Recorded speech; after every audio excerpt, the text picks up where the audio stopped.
নমস্কার, আপনারা দেখছেন ওঙ্কার বাংলার সঙ্গে রয়েছে দেবাঞ্জলি। নজর রাখবো এই মুহূর্তের গুরুত্বপূর্ণ খবরের দিকে।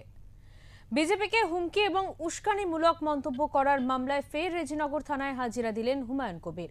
প্রথম তলবে হাজির হননি তিনি। এবার শক্তিপুর থানার ভারপ্রাপ্ত আধিকারিককে হুমকি দেওয়ার মামলায় আগামী 19শে জুলাই বিধায়ককে ফের হাজিরার নোটিশ পাঠায় পুলিশ।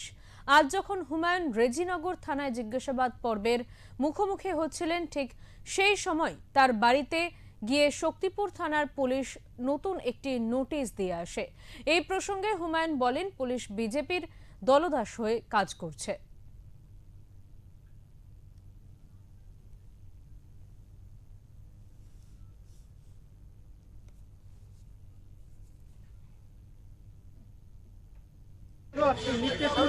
ঘটনা জানালেন সেই চিত্র আপনাদের থাকবে না, বেশি কেউ আসবে না। রেজিনগর থানা ইতিমধ্যে তিনি প্রবেশ করে গেছে আপনাদেরকে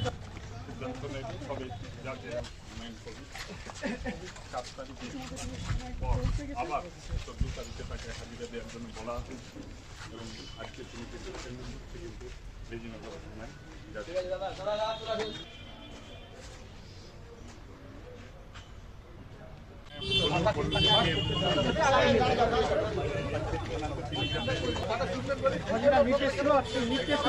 ঘটনা জানালেন সেই চিত্র আপনাদের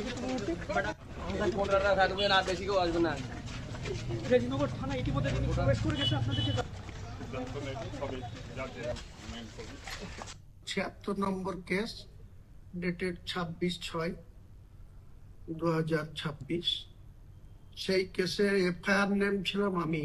পরে যখন তাদের পিসি নেওয়া হলো, একজনকে অ্যারেস্ট করে আনিসুরকে পিসি নেওয়া হলো, 7 দিন পিসি থাকার পর যেদিন জমা দেওয়া হলো, আবার তাদের এগেনস্টে পুরো নেকেডলি বিজেপির দলদাসের ভূমিকা পালন করে ওসি শক্তিপুর আরো 8 জনের নাম জুড়ে সেখানে কোর্টে